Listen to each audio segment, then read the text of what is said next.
मित्रांनो, माघी गणेश जयंती निमित्ताने आज आपण श्रवण करणार आहोत श्री गणेश जन्माची कथा. एकदा शिव काही कार्यास्तव पुष्कळ कालावधीसाठी बाहेर जातात. त्यावेळी एकट्या असलेल्या पार्वतीला लक्ष्मी तिच्या मळापासून पुत्र बनवण्यास सांगते. त्यामुळे तिचे एकटेपणही दूर होईल आणि जगताचा उद्धारही त्या पुत्रामुळे होईल, असे ती सांगते. तिच्या आग्रहास्तव पार्वती आपल्या मळापासून एका मुलाची मूर्ती बनवून त्यात प्राणप्रतिष्ठा करते.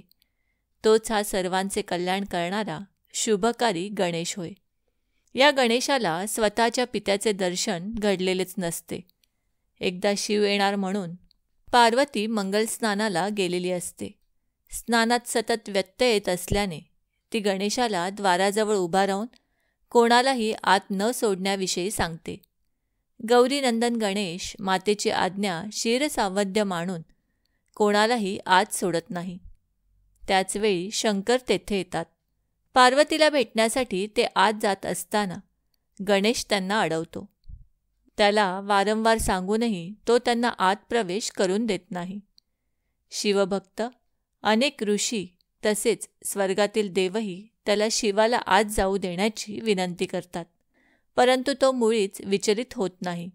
उलट स्वतःच्या सामर्थ्याच्या अहंकारामुळे तो त्यांना तुच्छ लेखून युद्धासाठी आवाहन करतो. त्यांना युद्धास भाग पाडतो. देवतांना बांधून टाकतो. ऋषीमुनींना त्रास देतो. कोणाचेही तो ऐकत नाही. त्यामुळे शिव पुन्हा तिथे येतात. त्याला समजावतात, परंतु तो त्यांचाही अपमान करतो. त्यांना हीन लेखतो आणि त्यांच्यावर आपले शस्त्र सोडतो. शिवाचा नाईलाज होतो आणि शिव त्याच्यावर त्रिशूळ सोडून त्याचे शिर उडवतात. झालेल्या प्रकाराने सर्वच भयभीत होतात. पार्वतीला हा प्रकार कळल्यावर ती पुत्राला पुनर्जीवित करण्याचा शिवाजवळ हट्ट करते आणि ते शक्य नसल्याचे कळल्यावर ती रुद्र आणि प्रलयकारी रूप धारण करते. देवदेवता सृष्टीच्या हितासाठी गणेशाला जिवंत करण्याची शिवाला विनवणी करतात. त्याला मूळ स्थितीत पुनर्जीवित करणे शक्य नसल्याने शिव त्याला दुसऱ्या कोणाचे तरी शिर लावण्यास सांगतात. तसे शिर सूर्यास्तापूर्वी जो प्रथम प्राणी दिसेल आणि जो स्वखुशीने शिर अर्पण करण्यास सिद्ध असेल त्याचेच असावे, असेही ते सांगतात. त्यानुसार एक गज स्वप्राण अर्पित करण्यास सिद्ध असल्याने त्याचे शिर आणून गणेशाला लावण्यात येते. हा गज म्हणजे गजासूर असतो. अनेक वर्षे शिवाचे तप करून तो त्याला प्रसन्न करून घेतो. त्यावेळी तो शिवाला त्याच्या उदरात राहण्यास सांगतो, परंतु ब्रह्मा आणि विष्णू त्याला तसे करण्यापासून परावृत्त करतात आणि त्याला कालांतराने तू शिवाजवळ कायमस्वरूपी राहशील असे वरदान देतात.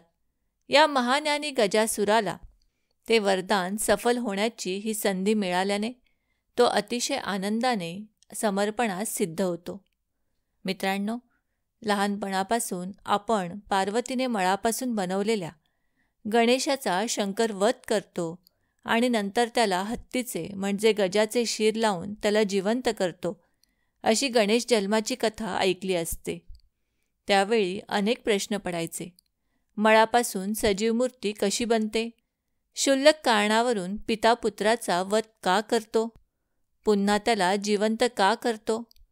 तेही पूर्वीचे शिर न जोडता हत्तीचे शिर का जोडतो? हे सर्व कसे शक्य आहे? असे वाटून या सर्व कथा कपोलकल्पित असाव्यात असे वाटायचे. त्यानंतर वेळोवेळी वाचनात आलेल्या कथा, मुलाने विचारलेल्या प्रश्नांनी जागृत झालेली जिज्ञासा, काहींनी केलेले शंका निरसन यातून त्यातील गर्भितार्थ लक्षात येत होता. परंतु प्रत्यक्षात शास्त्रार्थ मात्र साधनेत आल्यावरच कळत गेला. गुरुदेवांच्या चरणी कोटी कोटी कृतज्ञता आहे. त्यांनीच जिज्ञासूपणे या प्रश्नांची उत्तरे शोधायला शिकवली.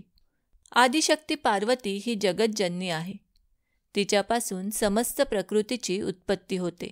तिच्यातील प्रचंड शक्तीमुळेच ती शिवाची शक्तिदायिनी आहे. तिच्या विना शिव शव आहे, हे सर्व ज्ञात आहे.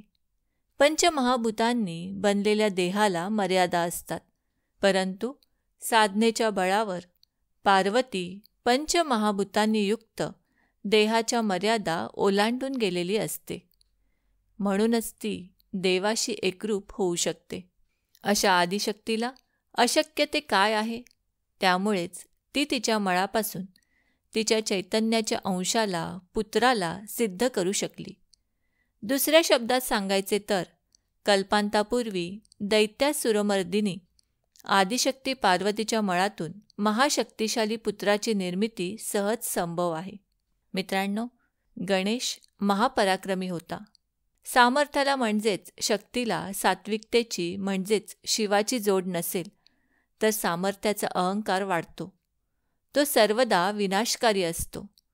त्या व्यतिरिक्त हा पुत्र आपली आज्ञा ऐकणारा असावा, असाही त्याच्या जन्माच्या वेळी पार्वतीचा एक स्वार्थी विचार असतो. स्वार्थी वृत्तीने केलेली कलाकृती सात्विकतेपासून दूर जाते. त्यामुळे मातेचे आज्ञापालन करताना गणेश सारासार विवेकाच्या मर्यादा उल्लंघतो. करुणा, दया, क्षमा यांचे भान उरत नाही. रज, तम गुणांकडे झुकणारी ही शक्ती तमोगुणी अधिक होते.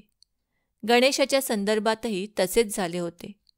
आदिशक्तीच्या मळापासून बनलेल्या गणेशाची शक्ती अफाट होती, परंतु बुद्धी मात्र मलिन, रज, तमोगुणी होती.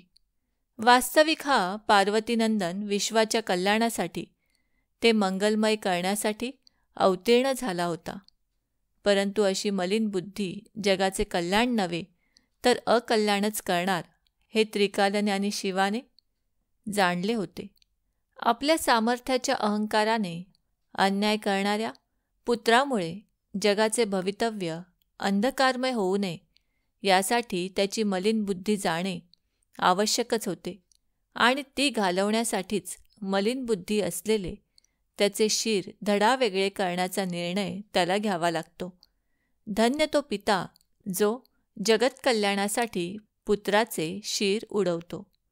मित्रांनो, गजासुराचे शिर लावल्याने मलिनबुद्धी असलेल्या गणेशाची बुद्धी पुन्हा शिवमय होते. गजासुराने केलेल्या शिवाच्या कठोर तपस्येमुळे तो महाज्ञानी बनतो. त्यामुळे गजाननाला म्हणजेच गणेशाला उपजतच सर्व गोष्टींचे ज्ञान प्राप्त होते. शक्तीच्या मळापासून बनलेली मलिन बुद्धी शिव म्हणजेच पवित्र, सात्विक होते.